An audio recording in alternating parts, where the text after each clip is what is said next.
Hey guys, we are going to learn the final law of exponents, the law of rational numbers. But before we go into that, I just wanted to show you, here's a screenshot of your formula chart. I'm hoping everybody's been paying attention to their formula chart, but I'm just letting you know that a big portion of your formula chart is the property of exponents. Now, up until property of exponents, we mostly focused on this part of your formula chart: standard form, slope intercept form, point slope form, slope of the line.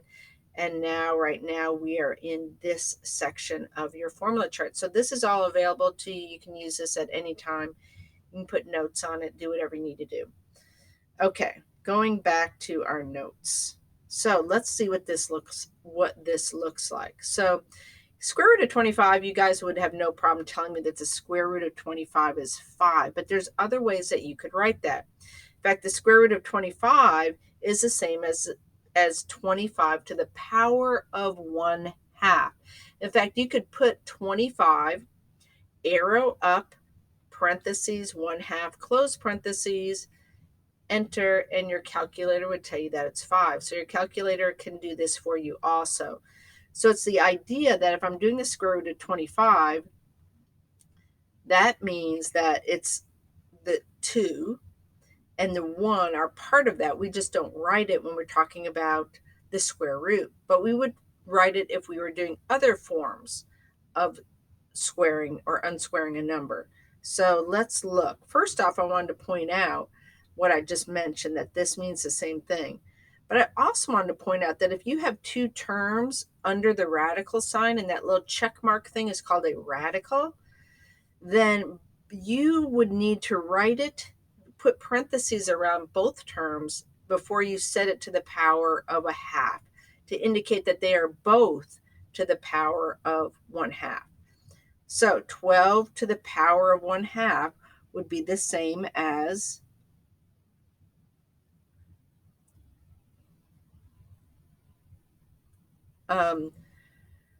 the 121 squared to the power of 1, which is also, that answer would be 11.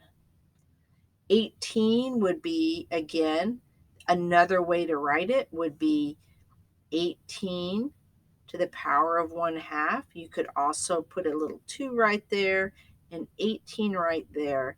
So just so you're starting to get the numbers straight in your head where they go as you're rewriting this. And this part is that is what is in your formula chart. There are two terms under this radical, so I'm going to put parentheses around them. And when I pull them out, I'm going to also put parentheses around them and put it to the power of 1/2. So again, it'd be like saying this is to the power of 2 and 1. Okay. This next one, I'm going to, it has, the x is the only thing to the power of 1/2. So I'm only going to put the x under the radical, and I'm going to put the 5 on the outside. Very important to note that. The next one, the 2 is on the outside, so I'm going to pull the x out and do to the power of 1/2. I'm not going to set any parentheses around it or anything like that. Next one, 7 and w are both in parentheses, so I'm going to put both of them under the radical sign. Small things. Now, how about 3? That means 27 to the power of 1/3, or we can say the cubed root of, cubed root of 27, which equals 3. So let's talk more about what these powers mean. So if you look right here, it says, so if I say 2 to the power of 4, we know that 2 times 2 times 2 times 2 equals whatever that number is. So we're going to just reverse the process. So in this situation, if we say that 16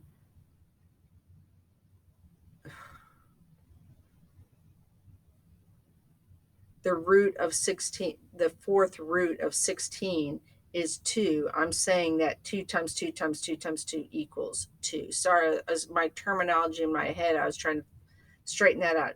So let's look at this next one. This next one is the cubed root. So we have to think what times what times what is 27. Now, the way to rewrite this would be 27 to 1/3. You could put that in your calculator. And so you're having to think what times what times what is 27. And the answer would be 3 times 3 times 3 is the answer to that. How about the root of 5? 32 to the root of 5 is the same as 32 to the 1/5. So again, you're thinking what number times what number? How many times? 5 times? And that if you multiply them together, would you get 32? 2 times 2 times 2 times 2 times 2. So the answer is 2.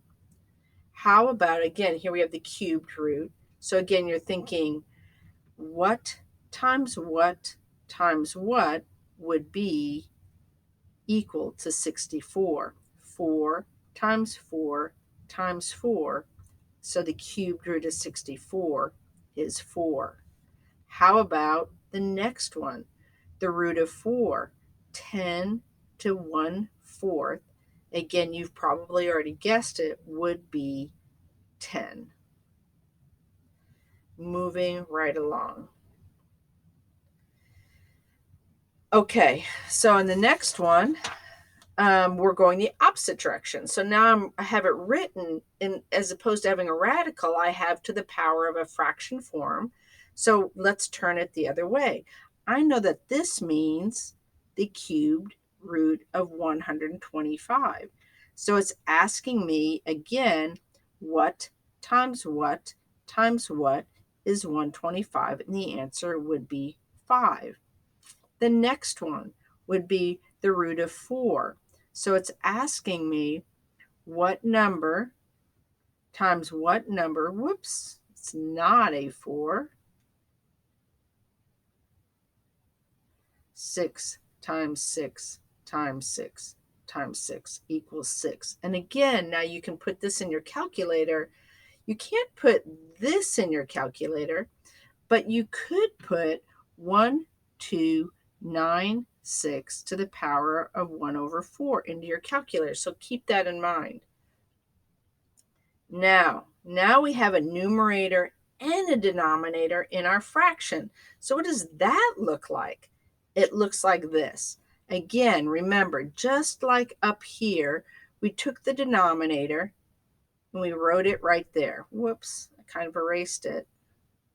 I'm going to do the same thing here. I'm going to take the denominator. I'm going to write it out here. So we're thinking what number times what number times what number, but the entire thing will be squared. So we have what number? 4 times 4 times 4. Now you could guess and test this. You could try to put it into your calculator, but 4 times 4 times 4 is 4. That's what you're pulling out of there. Squared is 16. The next one. Now again, the 2 will go on the outside. So you're thinking what times what to the power of 3. So we know that it's going to be 6 times 6, which is 36. But then we're going to bring it up to the power of 3. So we end up with 6 to the power of 3, which is 216. Again, you could put this in your calculator, but it's important that you at least know the form and what it will look like. Next one. Now this one gets a little bit weird, so pay close attention to what I'm about to do because it's really simple. but it's going to feel uncomfortable when you first see it. So on the first one, I am trying to figure out what x is. To do that, I'm going to have to put the other equation in a form where there is an x, where that has the same base. So I have to think about 216 and think, if the base was 6, 6 to the power of what would be 16? 6 times 6 times 6 is 216. So I'm going to go ahead and write that right here. Sometimes it does not want to write. Okay. Get, this is important, the same base. And it's not like you have to guess what the base is. The base to this one was 6. So I'm going to make the base to that one 6. 6 to the power of 3 is 216. Now, if I cross out the two bases, I get x equals 3. That's it. That's how you do it.